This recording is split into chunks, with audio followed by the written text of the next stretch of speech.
Muy buenas amigos y amigas del Ibermedia Podcast, ¿cómo estáis? Espero que bien.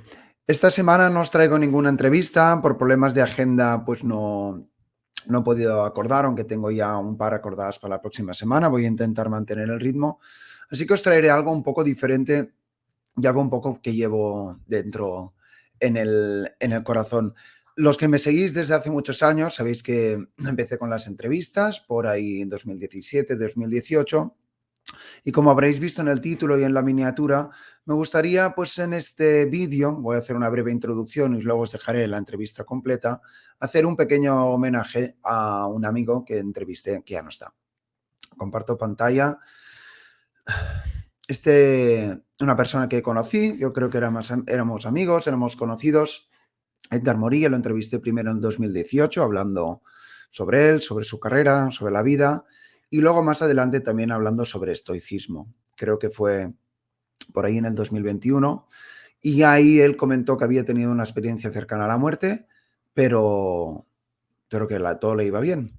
Con mucha pena me enteré el año pasado, creo recordar, pues que él, el pasado junio, creo, del 2023, murió. Y digo creo porque la verdad que no tengo mucha información. De hecho, si hay alguien que esté viendo este vídeo y pueda comentar algo en comentarios, aunque a veces los detalles también son un poco absurdos, murió, creo que tenía un tumor en el cerebro y murió. Entonces, pues bueno, estoy intentando hacer que este vídeo sea un pequeño humilde homenaje, un recuerdo.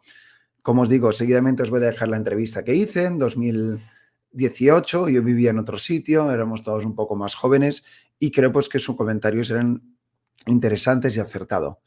Él abogaba mucho por la cultura física, la estabilidad mental, la filosofía y pensar mucho la libertad. Él también tenía una entrevista en el podcast que ahora ya no está publicado, que era Bailando con Lobos. La entrevista estaba muy bien, era muy interesante.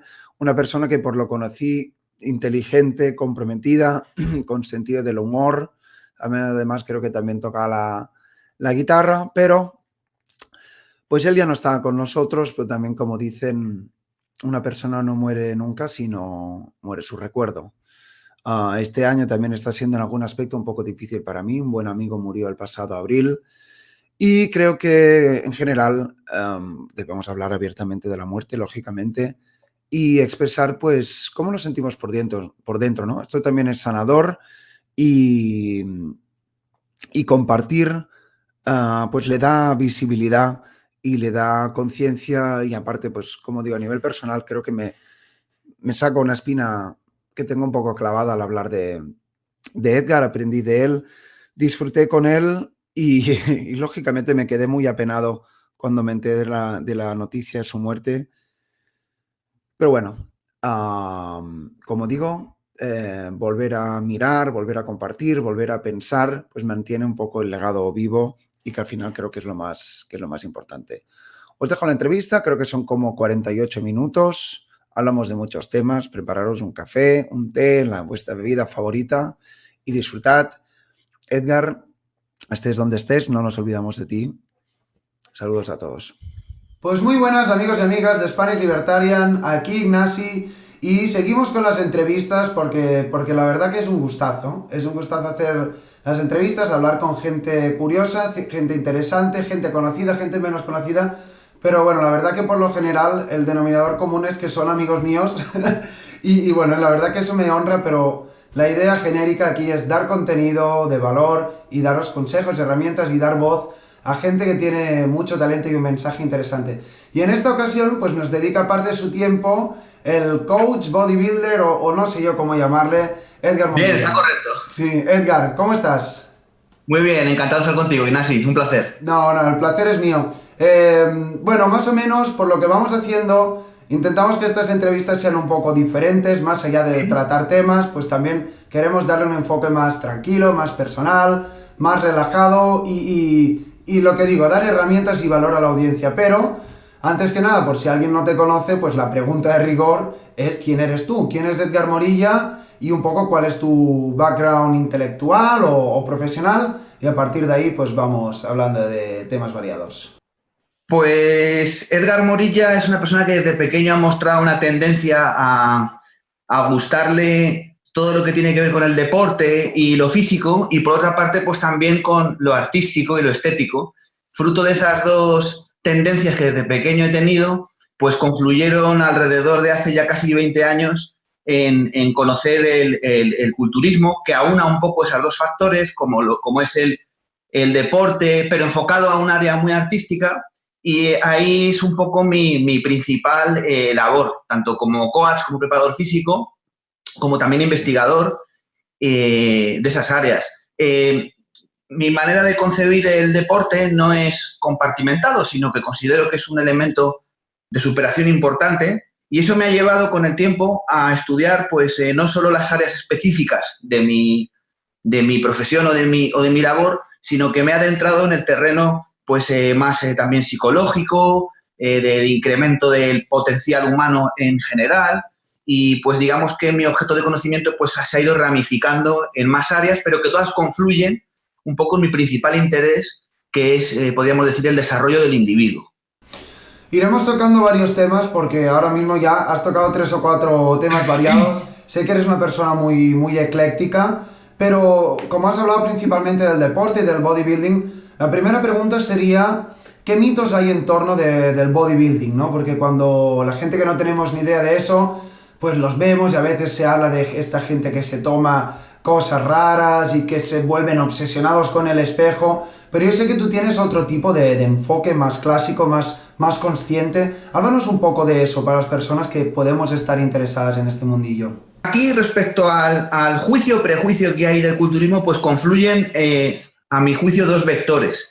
Por un lado estaría la mala relación que tenemos, por regla general, los humanos con el propio cuerpo y sobre todo con la desnudez. Todo lo que tiene que ver con lo corporal ha estado siempre muy denostado. Desde la propia vergüenza, enseñar el cuerpo como algo malo, es algo que han influido mucho pues algunas religiones que han tendido siempre a ver al cuerpo como un objeto de pecado. Entonces eso por un lado hace que la gente de norma pues no tenga una relación con su cuerpo libre, en el sentido de que está sujeta a muchos condicionamientos. Entonces eso ciertamente influye en el culturista, que es una persona que no solo no tiene vergüenza ni pudor en enseñar su cuerpo, sino que además lo exhibe y lo trabaja y lo cultiva.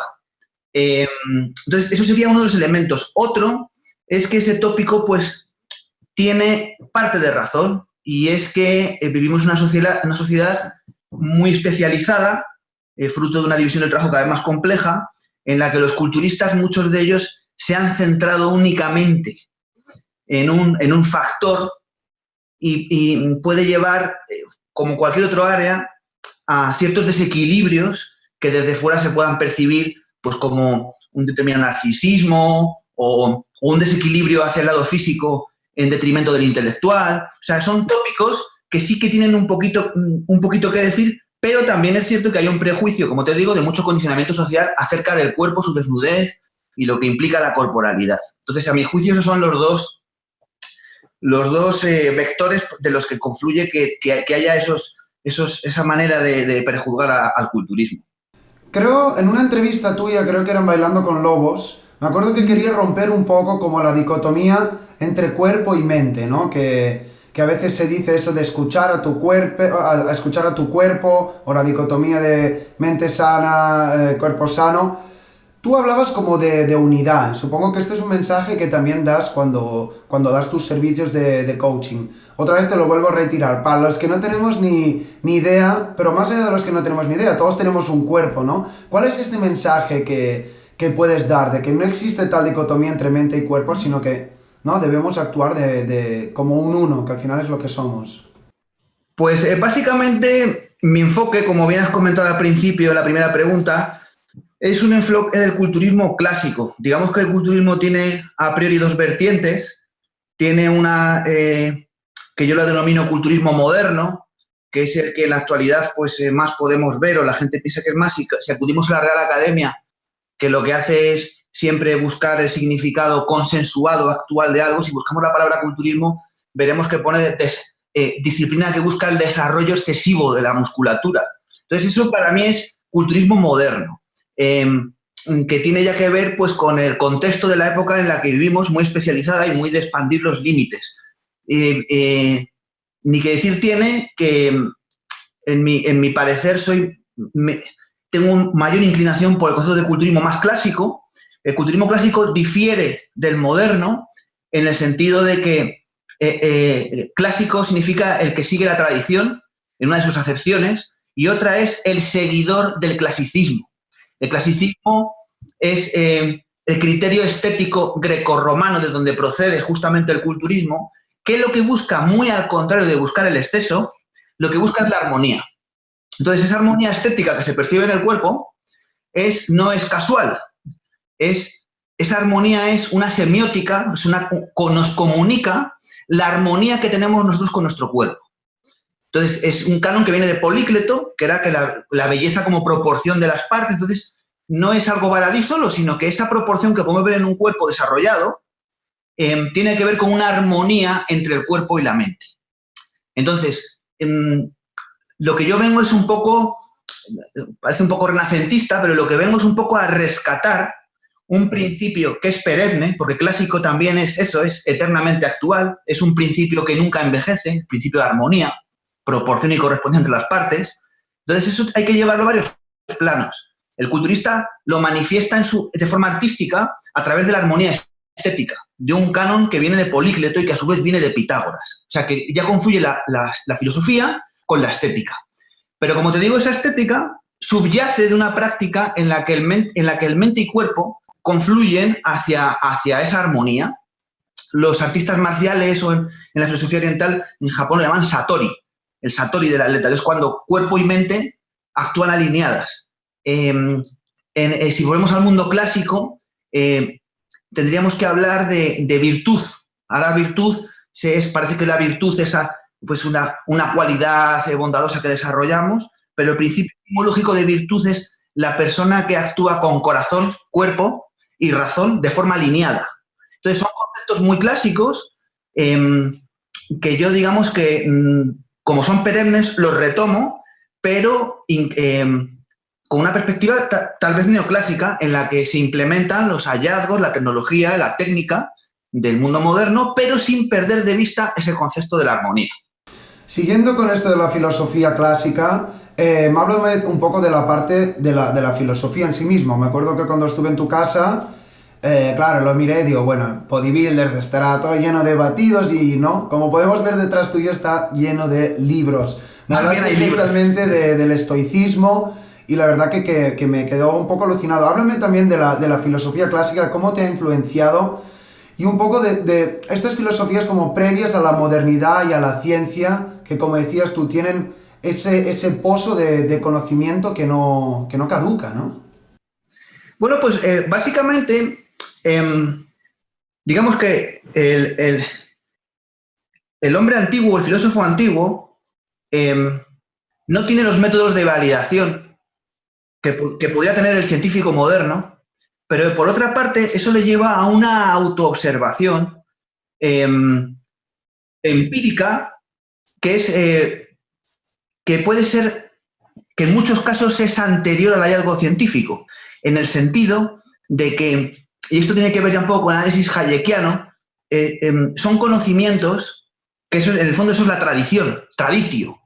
Es el conocimiento oral evolutivo que se ha ido en un lapso de tiempo brutal de tiempo y en generaciones se ha ido perfilando. Entonces también en un lenguaje más de Nassim Taleb sería un conocimiento antifrágil. Es un conocimiento que ha tenido que ir evolucionando ensayo de error muchísimo tiempo.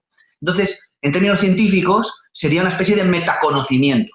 Pasa que el hombre científico, con su método actual de validación objetiva, pues digamos que para el conocimiento técnico es estupendo porque ya lo objetiva y lo logra clasificar, pero el paradigma que subyace a ese método siempre viene de un poquito más atrás.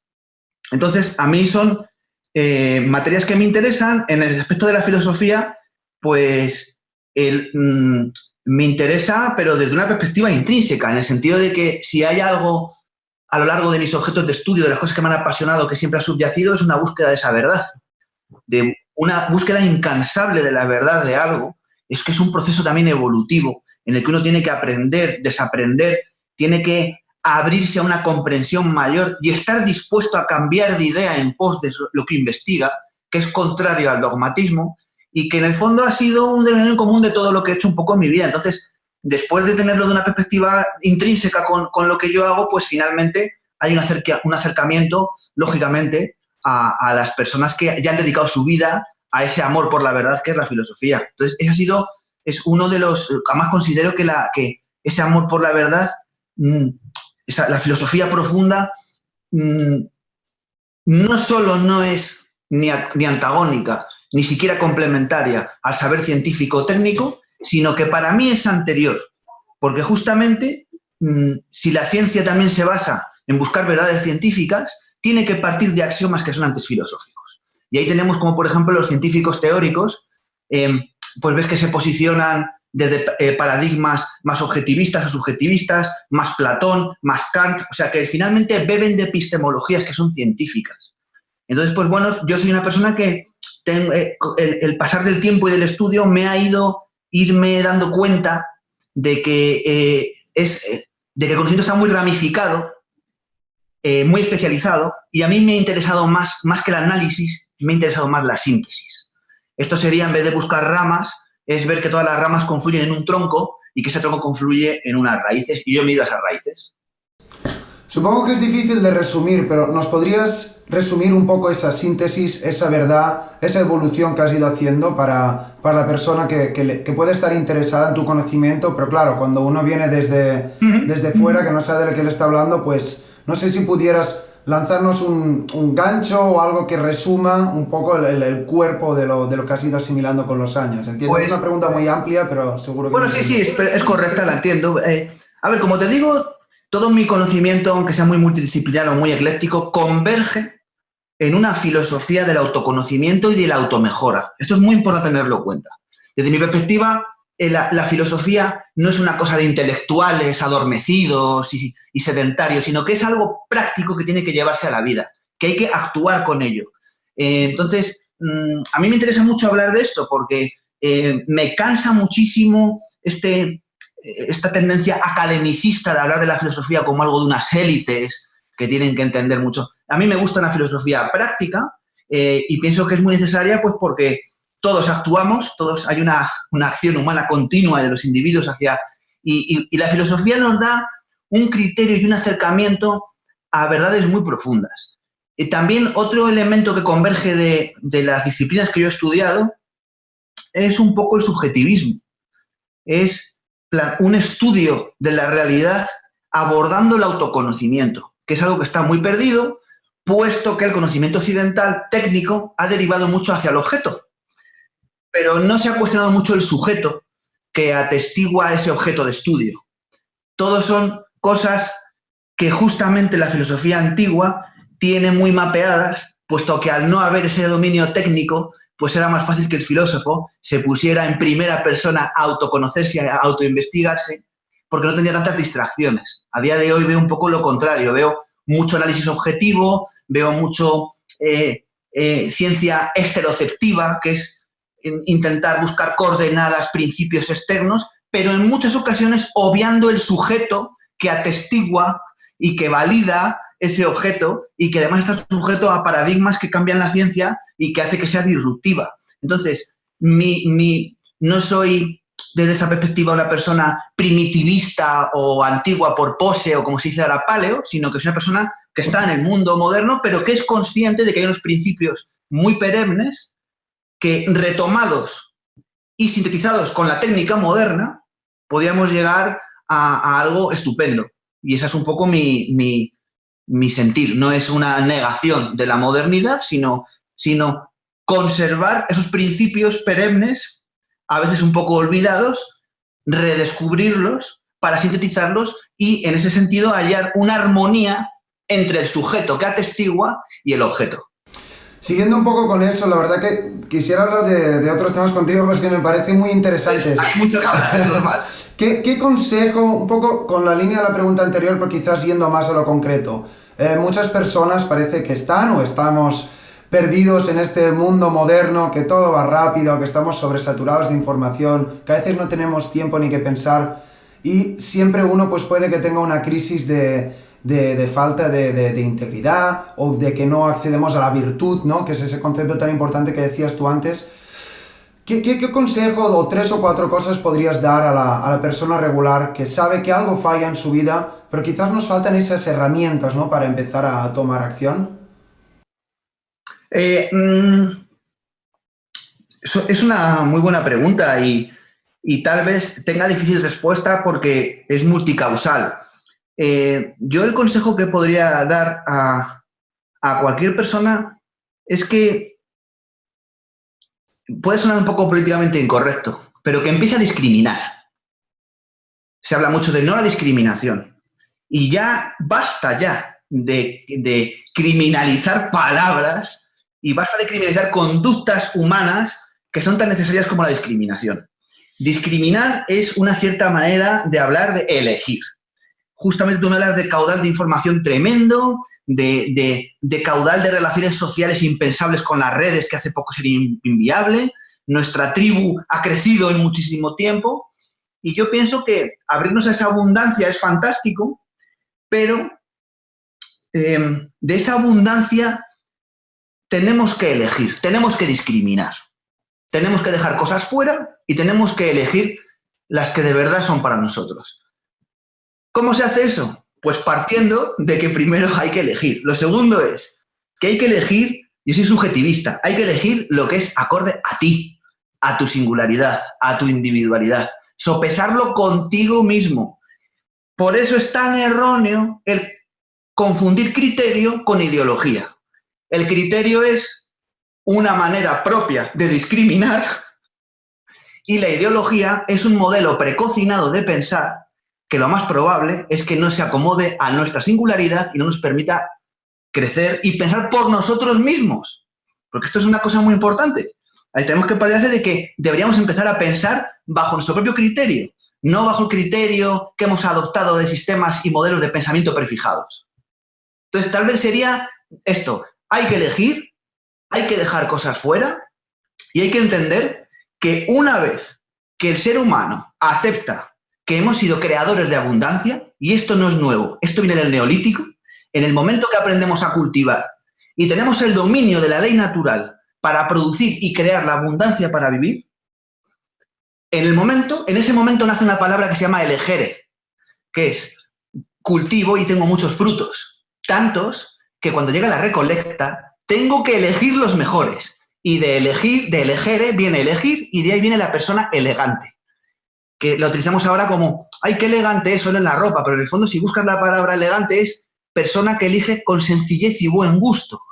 Sencillez, no elige todo, y buen gusto, tiene un criterio. Entonces, hay que abrirse a la abundancia, pero hay que elegir. Bueno, sabias palabras, Edgar, la verdad que para reescuchárselo una y otra vez. Para terminar este bloque que estamos hablando del individuo, de cuerpo, de mente, me venía a la mente una frase que me dice un amigo mío, me dice, me voy a machacar al gimnasio. ¿Qué hacer esta tarde? Me voy a machacar al gimnasio. Trabajo 4 horas, tengo 2 horas de por medio y luego volveré a trabajar y luego ves que pues, mi pobre amigo, entre comillas, pues va cansado y tiene los músculos hecho una mierda. Y claro, yo alguna vez le he hablado de ti, digo, mira, yo conozco a un chico, pero claro, no lo sé explicar porque no me dedico a lo que tú. Un poco, ¿cómo pudiéramos romper un poco ese mito de machacarse en el gimnasio y quizás cambiarlo por cultivarse y escucharse? Yo sé que tú vas en esa dirección. ¿Qué consejo le podríamos dar? Que vaya, literalmente le pasaré este minuto a mi amigo para que se lo mire. Muy bien. Pues a ver, es muy importante entender en este caso que efectivamente, como bien comentas, nos deberíamos ejercitar para cultivarnos, para desarrollar determinada cualidad. Si es cierto que ese cultivo de algo requiere un proceso, da igual el tipo de cultivo que sea. Si uno quiere cultivar su intelecto, va a tener que estudiar, va a tener que reflexionar, va a tener que someter a criterio propio de introspección aquello que lee. Si tú quieres cultivar tu cuerpo, vas a tener que entrenarlo, vas a tener que realizar una serie de procesos. Es así. Es lo que justamente a mí me encanta el entrenamiento porque ahí no puede haber una expropiación de bienes. Es resultado de tu propio mérito y tu propio esfuerzo. y no hay nada para mí más propio, más privado que el propio cuerpo, ¿no? Que es nuestra propiedad más esencial con la que vamos a estar siempre en esta aventura vital. Entonces, ¿qué le podría decir? Pues que si lo que quieres es construirte, que te vas al gimnasio para lograr un cultivo, quieres algo, el cultivo poco tiene que ver con lo marcial, con la guerra, con la lucha. Y eso de machacarte implica una dicotomía entre una mente, a mí me parece pensamiento maquiavélico. Ciertamente me recuerda en política un poco al socialismo. Es que los medios justifican el fin justifica los medios. Quiero esta finalidad, quiero esta forma física, pues me machaco para conseguirla. No, un momento. ¿Cómo esperas construir algo en base a destruirlo?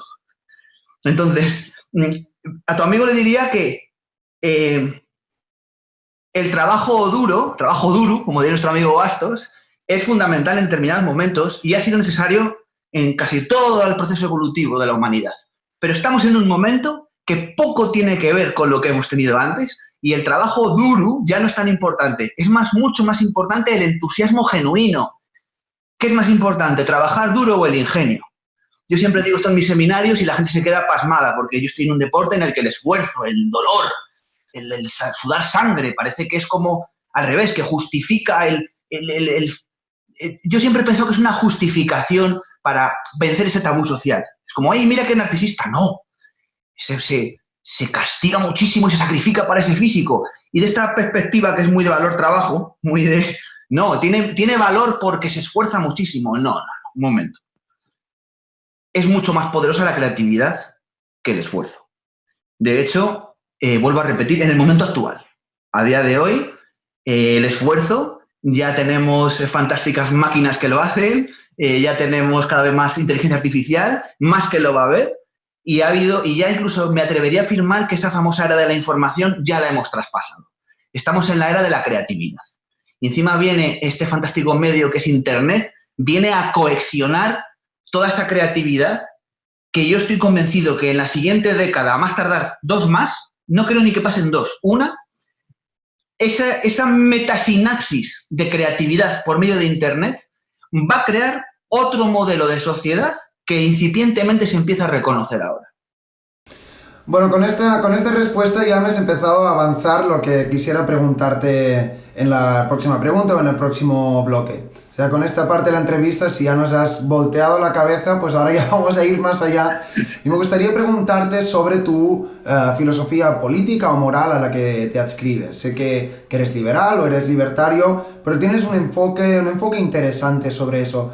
Más allá que preguntarte qué es el liberalismo, te preguntaría qué es la libertad para ti, porque sé que es algo en lo que reflexionas mucho y también volvemos a lo de antes. La libertad no es algo externo que podemos ver en el gobierno, las regulaciones o los impuestos, sino que también es algo que emana desde dentro, ¿no? Me encantaría que pudieras un poco desarrollar esa reflexión. Bueno, pues lo primero es que me enfocas adecuadamente ya la pregunta desde el inicio. Decirte que me considero pro libertad acérrimo. No sé si me diría ya tanto el ismo. No sé si el liberalismo ya me engloba tanto porque el ismo implica ya una doctrina y cierta ideología. Y mi visión de la defensa de la libertad es no como ideología, sino como un principio o valor esencial, como un norte que nos guía nuestra brújula personal y que es dinámico en función de los contextos de lo que va sucediendo. Digo esto porque ya si pasamos a hablar de liberalismo, ya hablaríamos de un marco ideológico y procesual con diferentes tendencias que, si bien se enfoca en el mismo principio, tiende en ocasiones a obviar los medios con los fines. Y es ahí donde podemos ver todas las discusiones de las tribus liberales, como diría María Blanco, en las que son tan poco infructuosas, y se debe justamente a este error, esa repartición de liberales, sí o no, porque confunden los medios para lograr esa libertad del fin último. Puedes ver como cuando, por ejemplo, se ha hablado de secesión de Cataluña o de feminismos y de primera ola y de tercera, podemos ver este debate cómo realmente tú no eres liberal. Un liberal no puede decir eso. Un liberal tiene que decir qué tal. Lo vemos con las fronteras, lo vemos ahora con Trump. Esto no es liberal, esto es liberal, esto no es liberal. Y eso es matar la libertad. Porque eso es cambiar el principio de la libertad por una ideología, es acercarnos a lo que no nos gusta, es acercarnos a que no haya libre pensamiento, a que pensemos que no puede ser liberal porque si no estás a favor de la apertura de fronteras, es que tal, y eso es confundir los medios para lograr la libertad de la libertad en sí misma. Entonces yo me posiciono en un defensor acérrimo pro libertad. En cuanto a los procesos para conseguirla, me encanta estudiarlos, me encanta leer todas las tendencias, puedo estar en mi sesgo particular más de acuerdo con unos que con otros, pero considero que eso mata en cierta medida los movimientos pro libertad, que son tan importantes y a los que yo me he acercado también para hacer suma ante los ataques justamente del colectivismo en todas sus formas. Considero que lo mata. Un liberal o libertario tendría que partir de la base de que lo que nos une es el principio de libertad. Y que justamente si hay muchos medios o muchas formas o procesos de pensar que se puede llegar, solo hay una manera de que cohabiten todas esas perspectivas, que es respetando justamente respetando que hay una individualidad en lo ajeno a cómo llegar a esa libertad y que solo hay un marco posible de cohabitar en esas diferentes perspectivas, que es que ninguno le imponga a los demás cuál es su modelo, incluso de alcanzar esa libertad. Entonces, yo considero muy importante el centrarse en lo que nos une, que es la defensa de la libertad, y no centrarnos tanto en es que Jope dice, es que el otro dice, es que el otro Pascual, es que tal. La libertad tiene que ser, desde mi perspectiva, posibilista y pragmática. Nada me vale debatir unicornios o cómo sería una Europa con 50.000 estaditos o criptomonedas. Yo quiero la libertad hoy, ahora. La quiero ejercer ya, la quiero para mi vida, la quiero para mi entorno. Entonces, mi perspectiva, digamos que es más individual, pero tanto en los medios como en los fines. Prefiero muchísimo más un liberal, un libertario que emprende, que intenta capacitar a su círculo de influencia a ser más libre, que se enfoca en ser creativo en sus soluciones, que la persona, que eso a mí me parece ya muy de socialista, que se pone a hablar de utopías liberales y luego realmente en su día a día no actúa con este precepto o se dedica a decir quién es liberal o quién no, porque no comparte los procesos para llegar a esa libertad. Hablando de estos temas de libertad, de responsabilidad, de estos temas que parece que no están muy de moda, desafortunadamente, hay una palabra un concepto, que sé que es importante para ti y que quizás engloba todo ese cambio social, digamos, social global, pero que, digamos, la espoleta sale en el individuo. Y ese es el poder. ¿Nos podrías definir un poco qué es lo que significa el poder para ti? Porque sé que hay muchas concepciones incorrectas en torno a este concepto y por qué el poder es lo que puede crear otro tipo de paradigma y de sociedad, ¿no? Al final. Pues muy buena pregunta, Inasi. Pues básicamente yo voy a recurrir de nuevo un poco al análisis semántico para establecer un poco la diferencia del concepto. Y yo, pues, en la palabra poder me voy a remontar a la primera definición de lo que es poder, que es capacidad. Poder, yo puedo. Etimológicamente de possere, poder, capacidad. Entonces, ese poder, esa capacidad, el yo puedo, como vemos en un inicio, es directamente individual. Tiene que ver con la capacidad propia de poder hacer algo. Vemos luego, después de esa definición primigenia del diccionario a día de hoy y etimológicamente que viene de capacidad de poder, como ya en la tercera entrada del diccionario ya ves que pone institución coactiva de poderes públicos. Entonces, lo que podemos ver es que hay dos tipos de definición de poder.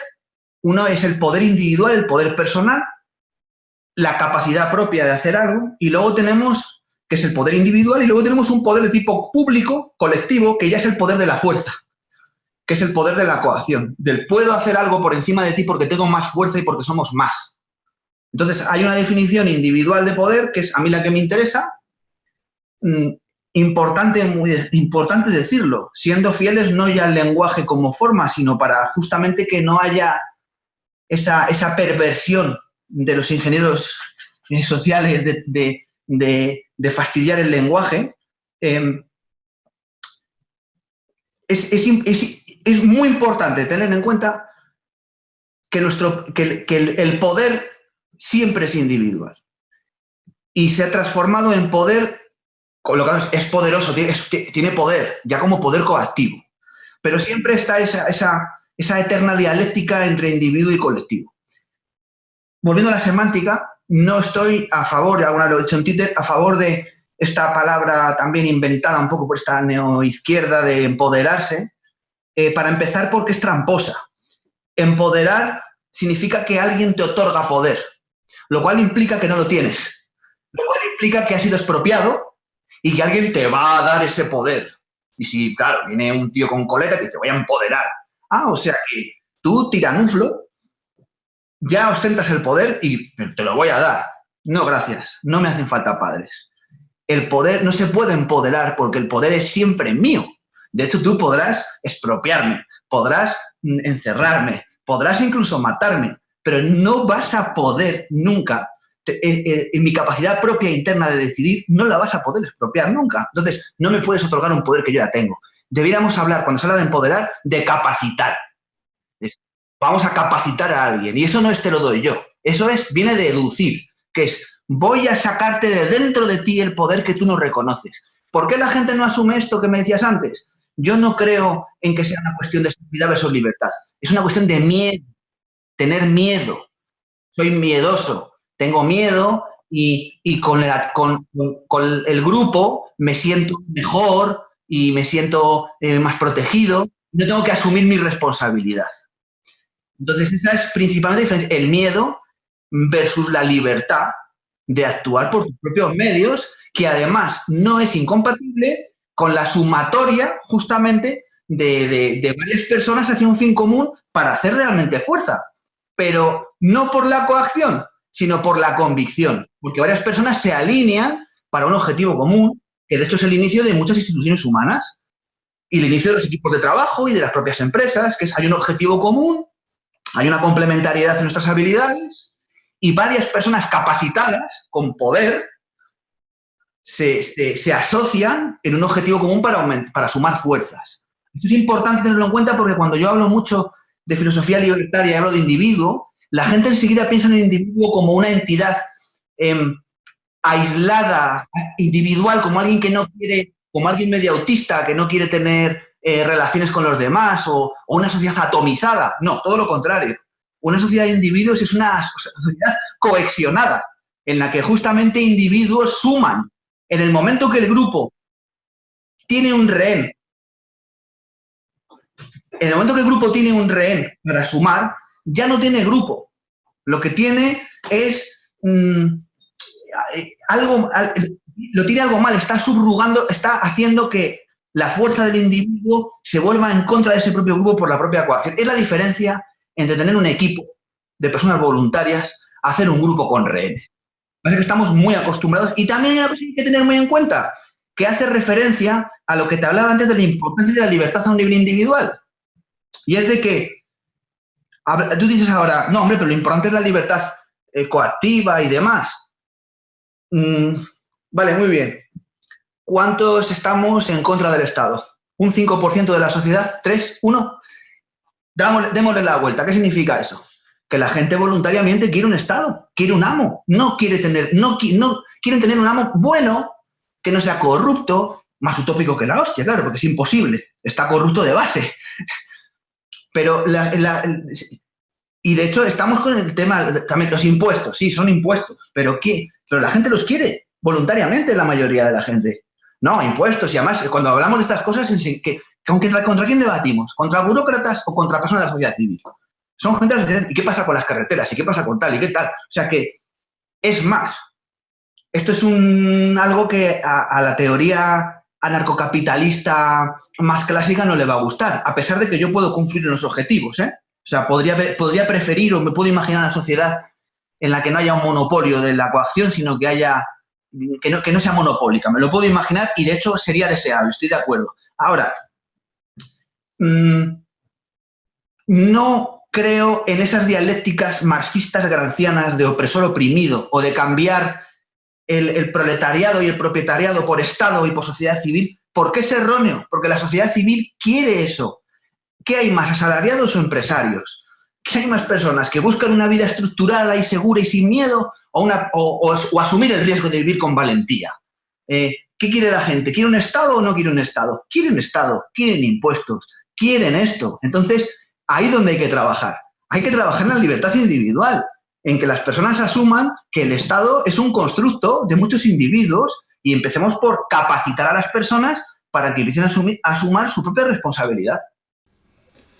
Bueno, la verdad que muy clara y bastante densa, ¿no? También esta contestación, pero sí, no, la verdad que es irrefutable casi lo que dices. Más o menos para ir terminando, Edgar, y reiterándote el agradecimiento por tu tiempo y por tu sabiduría. Un placer.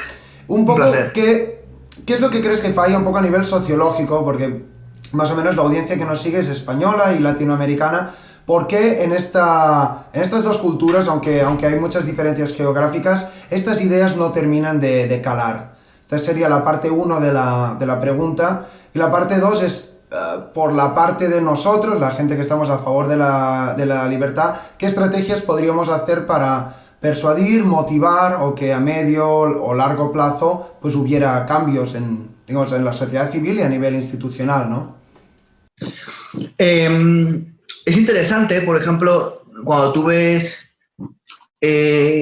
la teoría libertaria basada en que per se el Estado es malo o no es deseable, a diferencia del liberalismo, que ya pues, puede pensar que el liberalismo más clásico, que sí que el Estado como garante de unos derechos negativos, o sea, esas dos diferencias están el Estado sí, pero con limitaciones, o el Estado no, directamente es malo. Yo considero que hay que trascender. A ambos les preguntas y te dicen que lo primero es la lucha incansable contra la naturaleza destructiva del Estado. Es hacer ver, y a mí me parece dialéctica marxista. Hay unos malos, tenemos que luchar contra ellos poderosos y tenemos que... Y además es que hay ciertas similitudes. Cuando hablamos de capitalismo, aunque es una palabra vacía de contenido ya, porque mucha de la gente se refiere a ella por mercantilismo, podemos ver que el debate es el mismo que el marxismo. Esto es gracias al capitalismo. ¿Cómo? Si no están regulados. Y luego en otro momento te dicen, es que no es capitalismo, está muy regulado.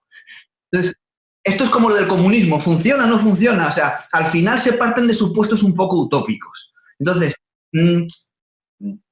¿cuál es mi perspectiva de cómo podemos influenciar en la libertad? Te lo voy a decir claramente. Desde mi perspectiva, es desde una perspectiva del desarrollo personal, de buscar la prosperidad. Es más enfocada, si me apuras, un poco a lo que podríamos llamar coaching o desarrollo personal. Yo no paro de ver segmentos relacionados con el desarrollo personal, el coaching, la psicología positiva y tal, cómo esas personas están usando una epistemología totalmente libertaria, de empoderar al individuo, de buscar un beneficio económico, pero haciendo un bien, de sacar tus propios recursos y creatividad empresarial. Vemos cómo sin complejos hablan de todo esto y no tienen problema con los asistentes, ni discusiones, ni nada, porque lo plantean en positivo.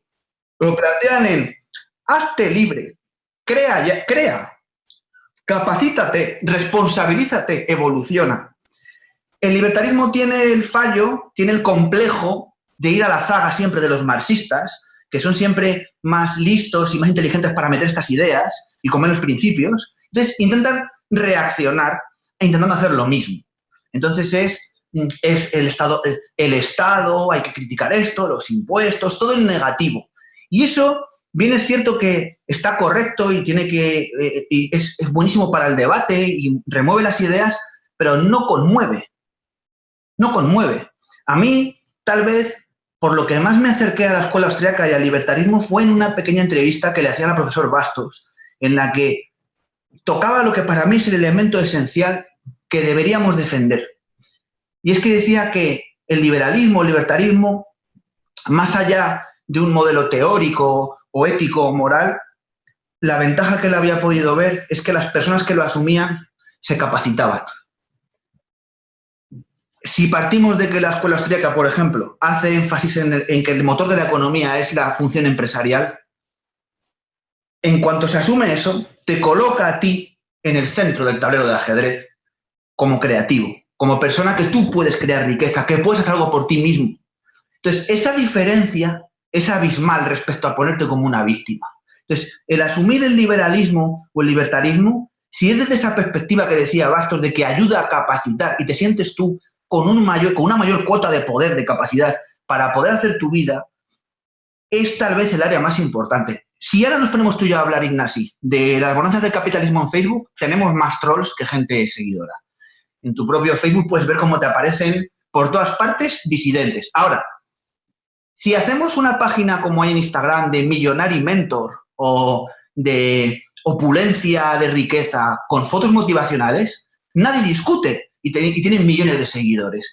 Esto es curioso porque incluso Oliver Stone hizo la película de Wall Street con un malo malísimo, Gordon Gekko, el capitalista ambicioso malísimo, y se hizo luego Lobo de Wall Street multiplicando eso por 4, y lo que surge es un batallón de chicos que quieren ser eso. Entonces, a lo que yo quiero decir es que deberíamos centrarnos en los aspectos motivacionales que a una persona le hacen ponerse a la acción y no quedarnos con discursos que intelectualmente son importantes, como la naturaleza del Estado o de la coacción, pero que en el fondo te imposibilitan, porque yo hablo con muchos liberales que le digo, vale, muy bien, tienes claro el diagnóstico, pero ¿qué haces tú con tu vida? ¿Emprendes? ¿Creas algo? ¿Cómo no? Si es que el Estado me está jodiendo, si es que tal. O sea, al final has conseguido otorgarle, o sea, el otorgar en demasía esa importancia al Estado. Lo que hace es también victimizarte y inhibirte a la acción. Y yo en esto, pues, mi visión es pragmática. Tienes que, sí, vale, muy bien, pero esto se tiene que vencer con creatividad. Para mí el Estado, la coacción es contraria a la creatividad. Así que enfócate en la creatividad. Bueno, Edgar, me encanta y coincido con tu enfoque. Has estado mezclando temas, coaching, desvictimizarse, también un poco de economía, función empresarial y obviamente el Estado sigue mucho, nos pone la bota en el cuello, pero sí que es verdad que otorgarle esa legitimidad ya es entrar en ese juego. La última pregunta que haría, has hablado de empresarialidad y para volver un poco a tu figura, Edgar, es... yo sé que eres autónomo, sé que eres emprendedor, sé que contactas con mucha gente, clientes, proveedores y demás. ¿Qué consejo podrías darnos? Digamos, me has convencido, ok, me hago liberal, ok, me voy a leer los libros que tú tienes, pero la parte del valor y de la acción, ¿qué consejo nos darías por, no sé, de lo que has aprendido con tus años siendo emprendedor y siendo una persona que actúa en el mercado para alguien que quizás pues esté empezando? Pues aquí... lo primero de todo es que entender que si lo que se busca, los que tenemos una tendencia más austríaca lo tenemos claro, pero no lo tiene la mayoría de la población, entender que si lo que buscas es tu prosperidad, tienes que crear valor hacia los demás. Entonces, debiéramos olvidar el egoísmo rancio de Ayn Rand, que intentó explicar algo pero no dio en el clavo, y tendríamos que empezar a aportar. Tenemos que pensar en qué aportación podemos dar. Y la mejor aportación que podemos dar a la sociedad solo puede ser de algo que a nosotros nos apasione. Cuando algo te apasiona, que es el primer precepto del amado odiado, por mí más amado que odiado Donald Trump, su libro El arte del negocio, que él lo lleva a arte, como una forma de arte, el arte de negociar. Y claro que es un arte, ahora mismo es el cohesionador social, es la capacidad de unificar personas en un... ¿Cómo no? Para mí es arte en estado puro. Entonces, partiendo de la base de que es un arte, el arte tiene que venir de una pasión. Entonces, si tú unificas tu capacidad, tu poder, con lo que te apasiona y encuentras darle forma para crear valor a los demás, te aseguro que no hay ni Estado ni nadie que pueda con eso. Y a quien piense que no, le aconsejaré que lea a Epíteto, que era un estoico esclavo, no se puede haber mayor ejemplo, que lea a El hombre en busca de sentido de Viktor Frankl, psicólogo, padre en muchas cosas de la psicología moderna, que escribió su tesis fundamental en un campo de concentración, no puede haber mayor, y encontró cómo la libertad primera y última inexpropiable está dentro de nosotros y nunca se puede, no hay manera de terminar por ella. Por eso mi mensaje es optimista, pero no es optimista ciego, sino que es optimista realista. Pueden expropiar los frutos de nuestra creatividad, pueden cohibirnos, nos pueden coactar, nos pueden forzar, nos pueden hacer rehenes, pero nunca van a poder expropiarnos ni la creatividad, ni van a poder expropiarnos nuestra libertad de pensar como nosotros queremos con nuestra propia voluntad. Entonces, eso lo tenemos de nuestra parte, nunca se puede quitar, y esto es lo que hace que los liberales, tanto reconocidos como si no, estemos siempre a la vanguardia y siempre estemos por delante, y el ingeniero, el que en el fondo tiene poco poder propio, por eso lo quiere expropiar, toda la gente que, fruto de su complejo, quiere ejercer poder sobre los demás, tienen la batalla perdida. Esta batalla tardará un siglo, 2, 3, los que sean. Yo no creo que mucho, porque nunca había habido un factor de cohesión de creatividad como Internet, que junta cabezas, que sintetiza personas. Es el arma más poderosa, y para mí el enemigo del Estado es la creatividad, y el enemigo de la creatividad es el Estado. Entonces, aprovechemos Internet, aprovechemos esa cohesión social verdadera entre individuos y ejerzámosla en el día a día. Bueno, Edgar, qué mejor manera de acabar con este mensaje emotivo, épico. Solo faltaba una música épica de fondo en tu último mensaje. Pero no, bueno, estoy bromeando, pero de veras que valoro este tipo de mensajes, y aparte de que te puedo decir con sinceridad que eres un crack, porque mezclas disciplinas, mezclas muchas cosas, y se nota con esta imagen, rodeado de libros y este cuerpo cultivado, pues ya podemos ver quién eres. Pues con este último mensaje nos despedimos de ti. Estoy seguro que en alguna otra ocasión encontraremos una excusa para volver a llevarte al canal. Estoy seguro. Porque tienes una de jugo que no se acaba esto. Y nada, reiterarte el agradecimiento. No sé si quisieras añadir algo más, Edgar. Pues sí, principalmente quiero agradecerte, Ignasi. Hace un tiempo que te conozco y me parece que tu labor ha sido esencial. Muchas veces pasa que las personas que más hacen y más influyentes son, tiene que pasar determinado tiempo para que la gente valore en la perspectiva adecuada, contextual, lo que han hecho. Y sin ánimo de pelotear, creo que es tu caso. Yo mismo, cuando empecé a adentrarme en ver cómo estaba por España el tema liberal y tal, ¿qué hay de esto? Que me empecé a acercar y tal, fue por tu labor primeriza, poniendo vídeos de los poquitos liberales que empezaban a aparecer. Tu labor fue esencial, sigue siéndolo, y estoy seguro que el tiempo sabrá recompensarte todo tu trabajo y todo lo que, por supuesto, está por venir, porque crecerá. Eres una persona creativa y eso se demuestra. Así que por mí un placer, y estoy seguro que habrá más ocasiones de compartir. Bueno, me he dejado los Kleenex, que me estaba saliendo ya la lagrimilla, Edgar. Bueno, gracias por todo, gracias por tus palabras, y a vosotros, gracias por estar ahí. Lo de darle al like y suscribiros ya es redundante.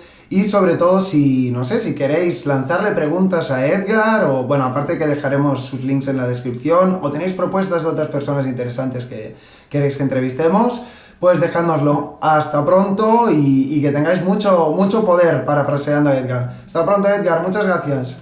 Hasta luego.